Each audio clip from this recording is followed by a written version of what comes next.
کہ یہ کہا ہے نا کہ جی 9 مئی کو جو ہوا تو اس کی وجہ سے سزا مل رہی ہے، نہیں، یہ 9 مئی سے پہلے سزا مل رہی تھی۔ 9 مئی کو تو ایک بہانہ مارا گیا، اور میں پھر سے آج کہتا ہوں کہ جس وقت انڈیپینڈنٹ انویسٹیگیشن ہوئی، اور اس کے اوپر انڈیپینڈنٹ انویسٹیگیشن ہونی چاہیے، کیونکہ کسی کو حق نہیں پہنچتا جج، جوری اور ایکسیکیوشنر بننے کا۔ آپ کا ایک موقف ہے، ہمارا ایک موقف ہے۔ ہمارا موقف ہے کہ یہ پورا سیٹ اپ تھا، یہ پوری تیاری تھی، پہلے سے سب کچھ پری پلان ہوا تھا، جان کے مجھے اس طرح پکڑا گیا کہ ایک ری ایکشن آئے، اس ری ایکشن کے اوپر پہلے سے پلان بنا ہوا تھا۔ اگر پلان نہ بنا ہوتا تو ایک دم 10,000 لوگوں کو کون پکڑ سکتا ہے 2 دنوں کے اندر، جبکہ پہلے سے لسٹیں نہیں بنی ہوئی تھی، پہلے سے تیاری نہیں تھی، پہلے سے پولیس کو حکم نہیں دیا ہوا تھا کہ تم نے ادھر ادھر جانا ہے، یہ تو پہلے پلان ہوا تھا سب کچھ۔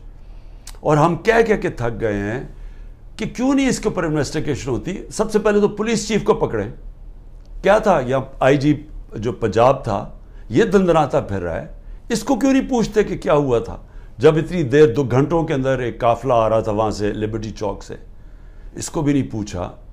اور وہ جو CCTV کیمرہ جو 100% لگے ہوئے ہوں گے وہاں کور کمانڈر کے گھر میں، وہ کدھر گئے ہیں؟ ان کے اوپر کیوں نہیں کوئی ایویڈنس آئی؟ کیوں نہیں وہ جو عسکری بلڈنگ جلائی گئی ہے، وہ آئی وٹنس ہے، اس نے کہا جو لوگ تھے وہ تحریک انصاف کے تھے ہی نہیں جو جلا رہے تھے، اس کے اوپر کیوں نہیں کوئی انکوائری ہوئی؟ ہمارے اپنے لوگ بار بار کہہ رہے ہیں کہ ایسے لوگ ہم نے دیکھے جو ہم پوچھتے تھے کہ کس پارٹی، ہماری پارٹی کے نہیں تھے، وہ لگے ہوئے تھے آگے لوگوں کو کرنے کے لیے۔ جہاز چوک میاں والی کے اندر وہ کوئی ماچس سے تو نہیں چل سکتا تھا، وہ جو سیبر وہاں لگا ہوا تھا، میاں والے کے لوگوں کو تو بڑا فخر تھا۔ کون وہ ہمارے آئی وٹنسز ہیں جو کہہ رہے ہیں کہ یہ 3-4 وہاں لوگ آئے تھے اور وہ بھڑکا رہے تھے، اور انہوں نے لیڈ کر رہے تھے لوگوں کو، اور وہ پوچھ رہے تھے تم کون ہو؟ تو بہرحال ایک تو انویسٹیگیشن انڈیپینڈنٹ ہونی چاہیے، لیکن میں عامر مغل کی بات کر رہا ہوں۔ یہ تو ہوا 9 مئی کو، 8 مارچ کو اس کے گھر جاتے ہیں، عامر مغل گھر نہیں ہوتا، اس کے 5 بچے ہوتے ہیں، ایک بڑا ہوتا ہے، باقی سارے 16 سال سے چھوٹے 10 سال تک، 5 کو اٹھا کے لے کے جاتے ہیں، 5 بچوں کو اٹھا کے لے کے جاتے ہیں، اس کی بیوی سے بدتمیزی کرتے ہیں، اور پھر عدالت میں وہ جاتا ہے، اور عدالت میں وہ بچے پھر چھڑواتا ہے 2 دن کے بعد۔ تو یہ تو بھی 9 مئی نہیں ہوا تھا، تو یہ کیوں ان کو اٹھا لیا؟ اور جو میرے پر 140 FIR کٹ چکی تھی 9 مئی سے پہلے، تو وہ کس وجہ سے کٹی تھی؟ تو یہ جو بنایا جا رہا ہے نا کہ جی 9 مئی کے بعد ہی ہوا ہے، 9 مئی سے پہلے سے پلان تھا، یہ پلان بہت پہلے کا بن چکا تھا کہ عمران خان کے اوپر کاٹا ڈال رہے ہیں، تحریک انصاف نے اب واپس نہیں آنا، اگر واپس آئے گی تو مائنس عمران خان آئے گی، یہ پلان پہلے کا بنا ہوا تھا۔ مذاکرات میں نے شروع سے کہا تھا ہم تیار بیٹھے ہیں، جنرل باجوہ سے میں نے 2 دفعہ مذاکرات کیے، ٹیم بنائی ہوئی تھی جو ان سے مذاکرات کرتی تھی، صرف یہ کہنے کے لیے کہ یہ ہو ہی نہیں سکتا کہ اب ملک کی سب سے بڑی جماعت کو اگر آپ اس کے اوپر کاٹا ڈالتے ہیں تو پھر جمہوریت پہ کاٹا ڈال دیتے ہیں، یہ تو کہیں ہوتا ہی نہیں ہے۔ تو اس لیے مذاکرات کرتے تھے کہ ہمیں بتائیں کہ آپ کا کیا روڈ میپ ہے۔ جب جنرل باجوہ گیا اس کے بعد پھر مذاکرات کی پوری کوشش کی، ہمیشہ پیغام پہنچائے، کوئی جواب نہیں آیا، کیونکہ وہاں وہی پالیسی چل رہی تھی، وہی کاٹا ڈالا ہوا تھا۔ جب کاٹا ڈالا ہوا تو بات کیوں کریں گے؟ کوئی بات میں آج بھی کرنے کے لیے تیار ہوں، اور اس لیے کہ یہ عمران خان کی اب بات نہیں ہے، یہ پاکستان کی بات ہے۔ ہمارا ملک جس طرف جا رہا ہے، اس ملک میں کوئی امید نہیں رہ جائے گی لوگوں کی۔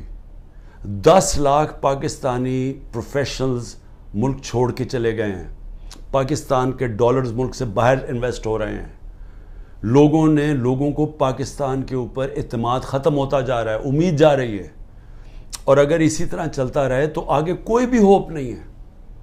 تو کوئی تو پلان ہوگا نا، چلے مان لیا عمران خان نہیں ہے، PTI ختم کر دی، جس طرح ابھی یہ کراچی کے اندر لوکل گورنمنٹ کا الیکشن کروایا ہے، اب اگر اس کو الیکشن کہتے ہیں تو اس طرح تو سارے ڈکٹیٹرشپس کے اندر ایسے الیکشنز ہوتے رہے ہیں جن کی کوئی اہمیت نہیں ہوتی، کوئی مانتا ہی نہیں ہے ان کو۔ تو یہ الیکشن کہ تحریک انصاف اور جماعت اسلامی کے ووٹ دیکھیں کتنے، 8 سے 9 لاکھ، پیپلز پارٹی کے 3 لاکھ ووٹ، اتنا بڑا فرق، اور وہ جیت جاتی ہے پیپلز پارٹی.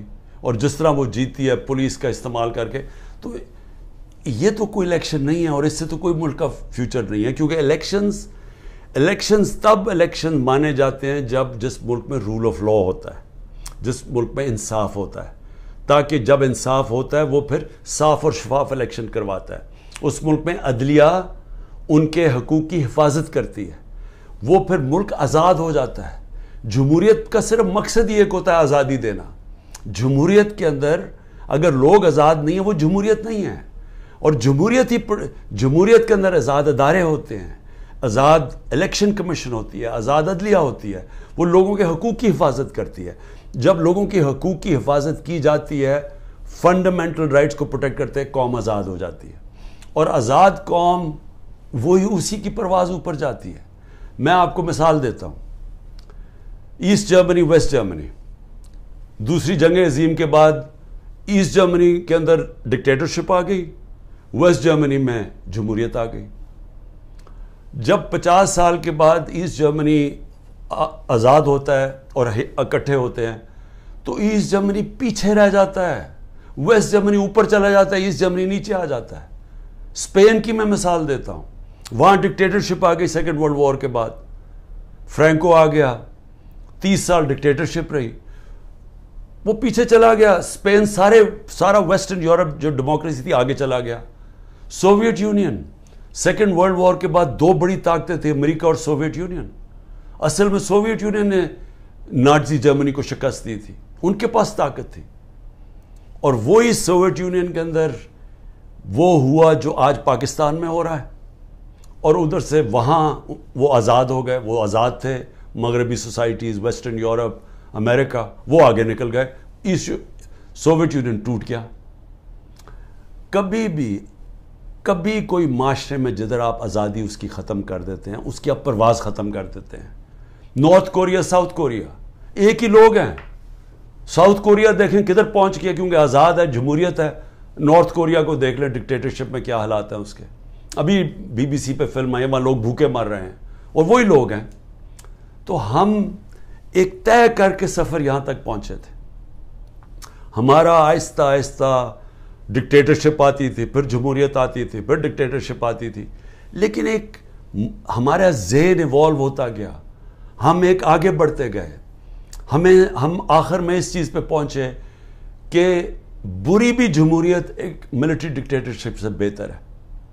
یہ قوم اس نتیجے پہ پہنچ گئی. جنرل مشرف کا جو مارشل لاء تھا وہ لبرل تھا. اس کے اندر میڈیا کو آزاد کیا گیا. الیکٹرانک میڈیا مشرف کے دور میں آزاد ہوا. میں اپوزیشن میں تھا، میری آزادی رائے تھی، میں بول سکتا تھا. ہم پارلیمنٹ میں بولتے تھے، میں ٹی وی پہ چینلز پہ جا کے بولتا تھا. کیونکہ وہاں میڈیا نے اور میڈیا کے لوگوں نے پچھلے 30 سال میں بڑی جدوجہد کی اپنے آپ کو آزاد کرنے کے لیے. آج وہ سارا زیرو پہنچ گیا. آج اچھے صحافی باہر بھاگ گئے. ارشد شریف کو شہید کیا، صرف اس کی باتیں نہیں پسند آ رہی تھیں. عمران ریاض ابھی تک غائب ہے، پتہ ہی نہیں کدھر ہے، جس کی سب سے زیادہ یوٹیوب پہ ویورشپ تھی. باقی ملک چھوڑ کے چلے گئے ہیں. موہت پیرزادہ ملک چھوڑ گیا ہے، وہ ہمارے اور یہ مقبول جان سنا وہ ملک چھوڑ کے چلے گئے ہیں. شاہین سبائی وہ پہلے باہر بیٹھے ہوئے، صابر شاکر وہ ملک چھوڑ کے چلا گیا. ان کے اوپر اور باہر کیسز کرنے شروع کر دیے ہیں. یعنی یہاں تو میڈیا کنٹرول کر لیا ہے، باہر بھی اب میڈیا کی آواز نہیں دیکھنا چاہتے. یوٹیوب کے اوپر اب ہر قسم کا کریک ڈاؤن ہے، سوشل میڈیا کے لوگوں کے اوپر کریک ڈاؤن ہے. جو کوئی ٹویٹ کرتا ہے اس کے پیچھے وہ ویگو ڈالا رات کو پہنچ جاتا ہے گھروں میں. تو میں یہ سوال پوچھتا ہوں کہ اس سے ملک کو کیا فائدہ ہو رہا ہے؟ ہاں آپ نے عمران خان کو تو باہر رکھ دیا. مجھے یہ بتائیں ملک کو کیا فائدہ ہو رہا ہے؟ کیا اس میں کوئی ملک کا مستقبل ہے کہ ہم سارا ریورس گیئر لگا کے وہاں پہنچ گئے ہیں جدھر ہم نے سب کچھ بند کر دیا ہے اور ہم نے خوف کے ذریعے، ڈنڈے کے ذریعے ملک کو اب کنٹرول کرنے کی کوشش کر رہے ہیں جس طرح ہم بھیڑ بکری ہیں؟ کیا اس سے لوگ کنٹرول ہو جائیں گے؟ کیا ہمارا یہ خیال ہے کہ یہ جو ہم اب جس طرف لے کے جا رہے ہیں کہ پاکستان کے بڑے بڑے نامور ڈاکو اوپر ملک کے بیٹھ گئے ہیں اور قوم کو کہیں کہ جناب یہ ہم نے فیصلہ کیا، یہ بیٹھے ہوئے ہیں اور آپ نے ان کی جس طرح بھی الیکشن جیتے ہیں بس آپ نے ان کو قبول کرنا ہے. یہ یاد رکھیں گے یہی لوگ تھے جن کو جنرل مشرف نے جب اپنا مارشل لاء لگایا 99 میں تو ساری قوم کو بتایا کہ ان دونوں پارٹیز نے کتنی کرپشن کیا ہے. مجھے جنرل امجد نے جو پہلے نیب کے ہیڈ تھے ہمیں باقاعدہ بتایا گیا، اس نے ڈیٹیلز دی کہ ان دو پارٹیز نے کتنی کرپشن کی، ان کے پیسے کتنے باہر پڑے ہیں.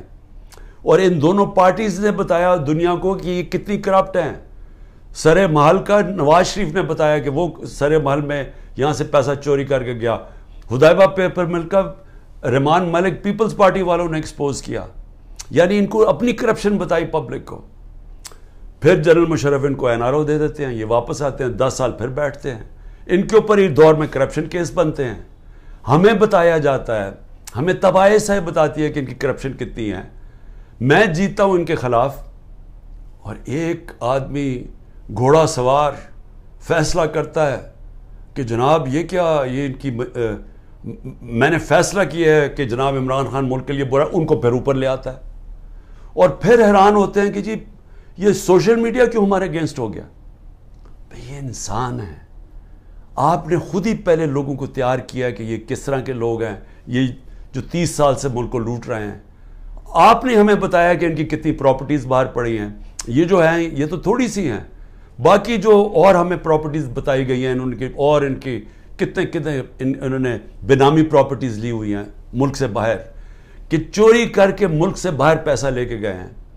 آج یہ محب وطن بن گئے ہیں اور عمران خان غدار بن گیا ہے جس نے اپنی ساری باہر کی کمائی پیسہ کما کے سب کچھ بیچ کے آج پاکستان میں ہے، اپنے نام پہ ہے. وہ غدار ہے. اور جنہوں نے چوری کر کے پیسہ ملک سے باہر 30 سال سے بھجوا رہے ہیں، حدیبہ پیپر مل سے شروع کریں، ان کے اوپر ڈاکیومنٹریز بنی ہوئی ہیں. بی بی سی نے بتایا انہوں نے کتنا پیسہ چوری کی، یعنی ان کی چوری کے اوپر باہر کے اوپر مضمون لکھے ہوئے، کتابوں کے اندر ان کی چوری کا مینشن ہے. وہ ٹھیک ہیں اور ہم آج غدار بن گئے ہیں. تو کیا قوم یہ مانے گی یہ چیزیں؟ کیا قوم سمجھ جائے گی کہ آپ جب فیصلہ کریں گے کون غدار ہے تو قوم بھی ان کو غدار، اگر وہ نہیں مانے گی تو قوم کو ڈنڈے سے آپ سیدھا کریں گے؟ دیکھیں میں آخر میں اپنی قوم سے اب مخاطب ہوں. دیکھیں جس طرف ہم نکل رہے ہیں، مجھے اپنی قوم کے اوپر مجھے یہ خوف ہوا ہے کہ ہم اگر قوم بحیثیت قوم کھڑے نہ ہوئے، ظالم حکمران کے خلاف کلمہ حق پڑھنا، یہ اللہ کو وہ چیز پسند ہے جو سب سے بڑی کوالٹی. کیوں پسند ہے اللہ کو؟ کیونکہ جب آپ ظلم کے سامنے سر جھکاتے ہیں آپ غلام بن جاتے ہیں. جب آپ ظالم کے سامنے کھڑے ہوتے ہیں، ظلم کے سامنے اپنی آواز بلند کرتے ہیں، اس کو جہاد کہتے ہیں. اور جہاد کیوں اللہ نے جہاد کو اتنا بڑا رتبہ دیا اسلام میں؟ کیونکہ آزادی کے لیے آپ کرتے ہیں. کیونکہ اللہ کو پتہ ہے کہ آزاد انسانی کا پرواز اوپر ہے. میں نے آپ کو مثال دے دی کہ وہی لوگ ایسٹ جرمنی ویسٹ جرمنی آزاد لوگ اوپر چلے گئے، دوسرے نیچے چلے گئے. وہی کوریا کے اندر north Korea south Korea, north Korea dictatorship وہ نیچے چلے گی، وہ خوشحال ہو گئے. تو ہمیں تو پتہ ہے دنیا میں کیوں لوگ جمہوریت کی اتنی بات کرتے ہیں، کیونکہ وہ آزاد کرتی ہے لوگوں کو. تو یہ جمہوریت نہیں ہے جو کراچی کا الیکشن ہوا ہے لوکل گورنمنٹ کا، یہ جمہوریت نہیں ہے. یہ ہر ڈکٹیٹر ایسے الیکشن کرواتا ہے. ہمیں ملک کے لیے سب کو فیصلہ کرنا پڑے گا کہ کیا ہم نے یہ ظلم کا نظام قبول کر کے اور اس سے ڈر کے ہم نے گھروں میں بیٹھ جانا ہے اور یہ ظلم ہونے دینا ہے. تو یہ سمجھ جائیں کہ اس ملک کا کوئی مستقبل نہیں ہے. یا ہم نے پرامن، اور میں نے آج 27 سال سے کہہ رہا ہوں کہ شہری ہمیشہ پرامن احتجاج کرتے ہیں، شہری ہمیشہ حق کے لیے کھڑے ہوتے ہیں. زندہ قومیں اپنے حقوق کے لیے کھڑی ہوتی ہیں، زندہ قومیں انصاف کے لیے کھڑی ہوتی ہیں، کیونکہ انصاف کے ساتھ یہ آزادی آتی ہے. میں اس لوگوں کے اندر تھا جب برطانیہ کے اندر 20 لاکھ لوگوں نے سڑکوں کے اوپر پرامن احتجاج کیا. میں اس احتجاج میں شامل تھا 2003 میں. جب انہوں نے کہا کہ عراق کی جو جنگ ہے جو برطانیہ شرکت کر رہا ہے یہ ناانصافی ہے عراق کے لوگوں سے. برطانیہ کو فائدہ ہو رہا تھا, تیل کے لیے جنگ تھی, لیکن لوگوں نے, زندہ قوم نے کہا کہ یہ ناانصافی ہے عراق کے لوگوں سے, اور وہ 20 لاکھ لوگ سڑکوں پر نکلے. یہ زندہ قوم ہوتی ہے. یہ جو کرنے جا رہے ہیں, یہ جو سروں کو خوف پھیلا رہے ہیں, گھر توڑ رہے ہیں, یہ گاڑیاں اٹھا لی, جا کے گاڑیاں چوری کر لیں, شاہ فرمان کے اور بھائیوں کی 3 گاڑیاں چوری کر لیں, 2 گاڑیاں چوری کر لی اسد کیسر اور اس کے گھر کے لوگوں کی. شاہرام ترکی ان کے گھر میں جا کے 2 گاڑیاں جا کے اٹھا کے لے گئے. پولیس چوری کر رہی ہے. جن کے گھروں میں جاتے ہیں وہاں چوری کر لوٹ لیتے ہیں. میرے گھر میں جب یہاں آئے تھے تو جو چیز ملی چوری کر کے لے گئے. تو کیا ہم اس کو قبول کریں گے اور خوف کے سامنے جھک جائیں گے, یا ہم ایک زندہ قوم کی طرح کھڑے ہوں گے؟ یہ جو اس وقت خوف پھیلایا جا رہا ہے, میں آپ کا مقصد اس کا بتا دوں. اس کا مقصد یہ ہے کہ انہوں نے پلان کیا ہوا, یا ملٹری کورٹ کے ذریعے, یا یہ کوئی قتل کے کیس اور ڈال رہے ہیں, یا ابھی میرے پاس کوئٹہ کا قتل کا کیس ڈال. ان کی کوشش یہ ہے کہ مجھے پھر اب انہوں نے پکڑنا ہے. اس کے لیے گراؤنڈ تیار کر رہے ہیں کہ خوف اتنا پھیل جائے کہ جب آپ عمران خان کو پکڑیں تو قوم چپ کر کے بیٹھ جائے. یہ سارا پلان ہے. میں صرف آپ کو کہہ رہا ہوں کہ میں تو تیار ہوں, میں تو تیار ہوں جیل کے لیے, میں تو ہر چیز کے لیے تیار ہوں.